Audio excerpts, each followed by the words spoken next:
With the news of a 13-year-old boy becoming the father of a baby girl only a few days ago, a lot of questions are being asked about the standard of sex education in schools and whether children are learning enough about the responsibilities of becoming a parent.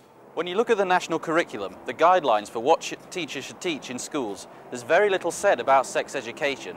It says that children should learn where babies come from, but doesn't say anything about sex in relationships or the responsibilities involved. Now, this leads to a potential problem of children getting involved in sexual relationships without understanding the consequences. Each of the three political parties has their own solution to the problem. The Labour Party want to shift the focus onto the responsibilities of sex, and they also want to set up a national sexual health service specifically for young people. The Conservatives, on the other hand, they want to teach children about sexual consent and their right to say no, not to feel obliged to have sex. Whereas the Liberal Democrats want children to learn everything about sex, but spend a lot of time focusing on the responsibilities involved. Now, other people have suggested that adults could be the problem here.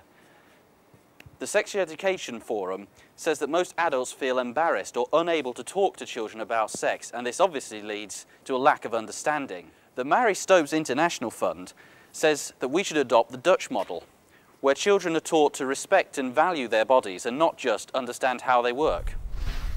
All of this leaves a lot of questions to be answered. Should adults take a greater responsibility in teaching their children? Is the standard of sex education good enough?